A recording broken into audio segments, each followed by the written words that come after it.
സാധാരണയായി നമ്മുടെ ആത്മീക കൂട്ടായ്മകളിൽ നമ്മൾ കേൾക്കുന്നൊരു പദമാണ് വിശ്വസിക്കുക. വിശ്വസിച്ചാൽ അത്ഭുതങ്ങൾ നടക്കും.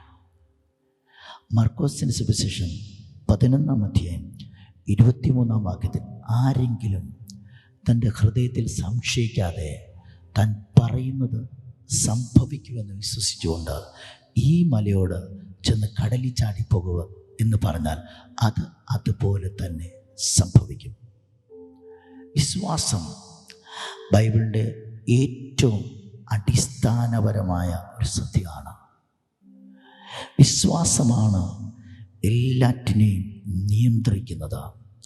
എങ്ങനെയാണ് ഒരാൾക്ക് വിശ്വസിക്കാൻ പറ്റുന്നത്? ബൈബിൾ എന്താണ് വിശ്വാസം ഒരാളിൽ ഉൽപ്പാദിപ്പിക്കപ്പെടാൻ പറയുന്നത്? റോമാലേഖനത്തിൽ ഇങ്ങനൊരു പദമുണ്ട്: വിശ്വാസം കേൾവിയാലും കേൾവി ക്രിസ്തുവിൻ്റെ വചനത്താലും വരുന്നു. ഒരാൾക്ക് വിശ്വസിക്കണമെങ്കിൽ ആ വ്യക്തി കേൾക്കണം. എന്താണ് കേൾക്കേണ്ടത്? ക്രിസ്തുവിൻ്റെ വചനങ്ങൾ.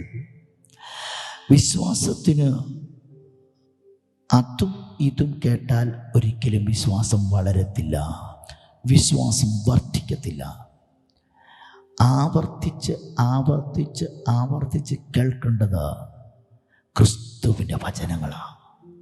ക്രിസ്തുവിനെ കുറിച്ചാണ്, ക്രിസ്തുവിൽ സംഭവിച്ച ദൈവപ്രവൃത്തികളെക്കുറിച്ചാണ്. ഒരു ദൈവവേദൽ ഈ ലോകത്തിലെ ശബ്ദങ്ങൾക്ക് താൻ എത്രമാത്രം അതിൽ നിന്ന് ഒഴിഞ്ഞു നിന്നിട്ട് ദൈവത്തിൻ്റെ വചനത്തിനും ക്രിസ്തുവിൻ്റെ വാക്കുകൾക്കും പ്രാധാന്യത കൊടുക്കുമോ, അത് അവൻ്റെ മേൽ വിശ്വാസമായി പരിണമിക്കും.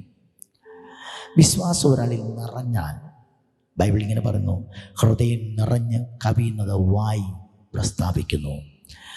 ഒരാളുടെ അകത്ത് ക്രിസ്തുവിൻ്റെ വചനം വർദ്ധിക്കും തോറും നിറയും തോറും അയാൾ പോലും അറിയാതെ ഈ വചനം അദ്ദേഹത്തിൻ്റെ നാവുകളിലൂടെ പുറത്തേക്ക് പ്രവഹിക്കും.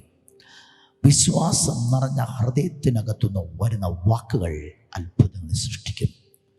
തിരിച്ചറിയുക, ബൈബിളിൽ 2 വ്യക്തികളെക്കുറിച്ചാണ് യേശു ഇങ്ങനെ പറഞ്ഞിട്ടുള്ളത്: നിങ്ങളുടെ വിശ്വാസം വലിയത്.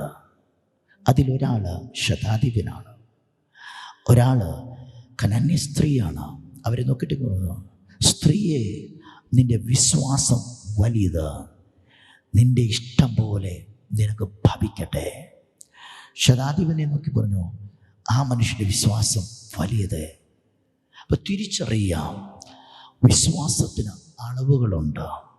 വലിയ വിശ്വാസം ഒരാളുടെ മേൽ വെളിപ്പെട്ടാൽ അദ്ദേഹം എന്താഗ്രഹിച്ചാലും ദൈവത്തിൻ്റെ ഇഷ്ടത്തിനകത്തുള്ള എന്ത് കാര്യവും സംഭവിക്കും. അപ്പോൾ തിരിച്ചറിയുക, അത്ഭുതങ്ങളെ കൊണ്ടുവരുന്നത് വിശ്വാസമാണ്. വിശ്വാസം നമ്മുടെ അകത്ത് അങ്കുരിക്കുന്നത് ദൈവവചനം നിരന്തരമായി കേട്ട് ആ കേട്ട വചനത്തിനകത്തുനിന്ന് ക്രിസ്തുവിൻ്റെ വചനങ്ങൾ നമ്മുടെ അകത്ത് സംഗ്രഹിച്ചാൽ അത് ഹൃദയത്തിനകത്ത് നിറയുന്ന വിശ്വാസമാകും. ആ നിറവുള്ള ഒരാൾ വാക്ക് പറഞ്ഞാൽ അത്ഭുതങ്ങൾ നമ്മുടെ ജീവിതത്തിൽ സംഭവിക്കും. നമുക്ക് നിരന്തരമായിട്ട് ദൈവവചനം കേൾക്കാം, ക്രിസ്തുവിൻ്റെ വചനങ്ങൾക്ക് ഹൃദയത്തിനകത്ത് സ്ഥാനം കൊടുക്കാം. നമ്മുടെ നാവുകളിലൂടെ പറയുന്ന വാക്കുകൾ അത്ഭുതങ്ങളായി സമൂഹത്തിൽ വെളിപ്പെടട്ടെ. ഈ വചനങ്ങളാൽ കർത്താവ് നമ്മെ അനുഗ്രഹിക്കട്ടെ.